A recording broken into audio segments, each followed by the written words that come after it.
So it seems there is a coalition of war profiteers, the defense contractors who book record orders every month this war continues. A foreign government, Israel, whose stated security doctrine now requires permanent military operation across multiple borders, and a domestic American lobby called AIPAC, and the broader pro-Israel infrastructure, whose political influence in Washington means that any U.S.'s foreign policy must follow the same trajectory when it comes to Israel, and that should not change with any president. These three constituencies have aligned interest. Each of them benefit from the war continuing. Each of them loses from a deal that ends it. None of them has to coordinate with the others because the incentives align on their own. And every one of them was at the table, directly or through proxies, when President Trump made the decision on Saturday to keep the blockade after Iran opened the strait. The American public is not in that coalition.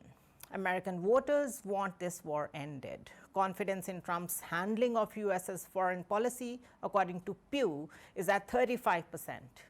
American gas is at $4 or $5 a gallon, and the Energy Secretary has now publicly conceded that $3 gas may not return until next year.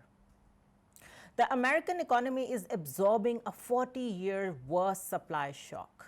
American troops in the Gulf are being placed in escalating danger every day the blockade continues.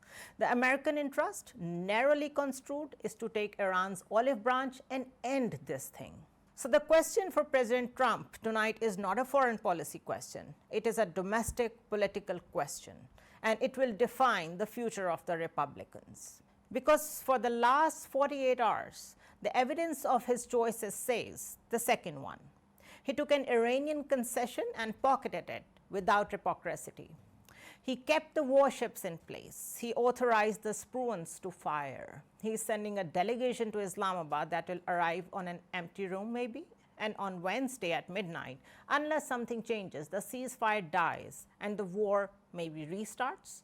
And every defense stock in New York opens green on Thursday morning. That is the architecture. That is the major development. And it is more major because no one in American cable news will say out loud tonight, because the same coalition that profits from the war owns significant pieces of the American media ecosystem too. Donald Trump ran for president in 2024 promising to end forever wars. He said it on every stage he stood on. To his voters, he was the peace candidate. Tonight, on the day before the ceasefire dies, he has to make a choice.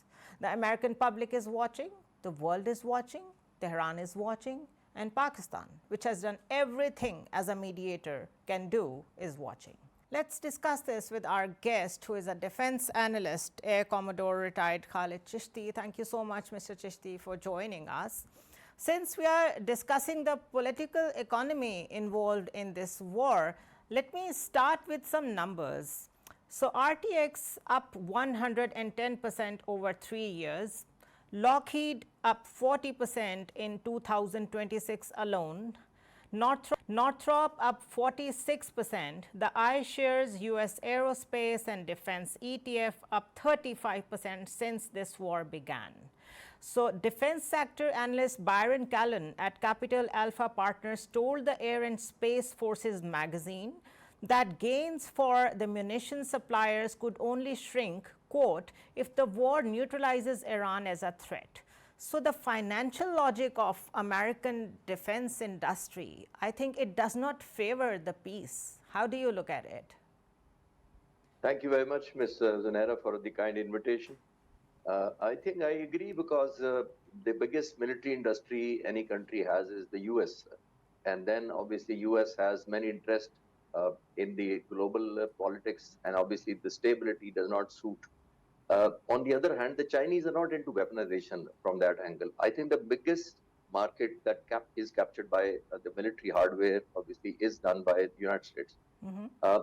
If Iran is obviously subsided, who will buy the weapons in the Middle East? They want to revive Iran to a degree where they can continue to use this threat not only against Arab countries, GCC, regional, but also Israel, obviously. Israel is a country which has received almost 300 billion US dollars since it came into being in 1970. Sorry, 70, since its inception, 1948. These are rather reviving, obviously, are sustaining just because of the conflicts that are. But that's the economic benefits for these companies, not for the public. So this is pure profiteering at the cost of public good. Absolutely. There are two things actually. What happens is, one is the economic benefit, and then the dependency of these countries on United States. Obviously, when you transfer the technology, you give out the hardware, electronics, softwares, helicopters, military jets, weapons. When you export this all to these countries, they depend on you. They start to become dependent on you. Obviously, a case in point can be an Israeli industry. Obviously, when they export there, obviously they have done about 15 billions of US dollar export in the last 5 years. What does that indicate? And you'll be surprised to know, I'm sure you must be knowing it, the viewers may be surprised to know, that 25% of the Israeli defense export is the Muslim countries. That's surprising. So obviously, what does Israel gain out of that as a case study? That country particularly depends on the Israeli hardware, the software upgradation, modernization, integration of the weapons, obviously continued maintenance, spare parts, and everything. That particular country becomes a kind of, let me use a little harsh word, kind of hostage to the supplier. Completely dependent. Yes, completely. You become so much dependent. And still, the worst part is that obviously they still have the choice to block anything, spare part, like it was done in case of Pakistan in 1965 war. Right after the war, the American put sanctions on us. Right after 71, it was done. 1989, obviously we were the ally till 1989, from 79 to 89, when Soviets were fighting war, obviously with us, indirectly or directly, backed by America. We were given the best top-of-the-line F-16 fighter jets in 1982. We obviously not only employed them, we shot down 9 Soviet Union, then the superpower, their jets, we shot down. And the moment, obviously, we were out of the war, the Soviet Union went back and broke out. Obviously, since then, we were put under the embargo. So that's a kind of leverage that the supplier has. Yeah. That's a cycle. That's the leverage that the supplier country has on you. Our aircraft became literally redundant while really parked for on the mid-tarmac. Right. Let me put it in the words of responsible statecraft. They put it even more bluntly. And they say that the greatest threat to the investors in these firms is peace. It's as simple as that. So when peace talks began in late 2025, the same article says, between Russia, Ukraine, and the United States, defense stocks sold off. And they are now rallying again. Is the American defense industry as a whole taking control of the foreign policy completely? If not completely, to a great extent. And it does not start right away, or it's not a current issue. Let's go back to 1920s. Soon after the World War I, obviously, we saw that obviously many of the countries really went into fight with each other. US, because of their geographical location, was relatively saved from bombing and the infliction of the damage or destruction. Number one, when the ceasefire obviously came into being in the First World War, America was in to jump in to capture the element of insecurity globally, obviously. When globe realized, many countries realized that we are insecure because of Germans, the Germans realized because we are insecure because of the French or whatever. So obviously American came in and saying that here we are. And that is why you saw that 1961, the NATO came into being. So it's a structural feature of, let's say, Americans' domestic economy, foreign policy since a decade, since almost century now. Yes, absolutely. Obviously, they try to portray that we are the custodians of the peace. They are the ones who fought. Today, look at what's happening in Iran. This is a country which is United States is the one who fought war in 1798 with France because of Americans thought it's called quasi-war. Americans fought with that war with French because they thought the French, although not in, obviously French were fighting with UK. America was not fighting with anybody, but because the French announced that they're going to block the sea and they're going to interrupt the freedom of sea lines of communication, the Americans came in and fought with French. America has been the country which has been, obviously, telling the world that here we are the stabilizing force. We are the one who will obviously ensure economy through sea. And they are what is their purpose to stay, obviously have presence in state of Malacca? It's far hundreds of miles away and thousands of miles away from US, close to Indonesia and Malaysia. Yet there is a complete naval control over there. Because of the fact that they know whatever trade is going in and out from southern China Sea, we would like to have a look at it. So I think they've their presence, obviously they want to monetize all places, not financially, but for their own benefit. So I think it has been going on for decades. So because we are just trying to get to the bottom of this, that how there are lobbies who are trying to profiteer from all this. So on Israel and AIPAC, the IDF has just published a map proving that Israel intends to occupy the south of Lebanon for years now. Iran has clearly tied any deal to a real Lebanon ceasefire.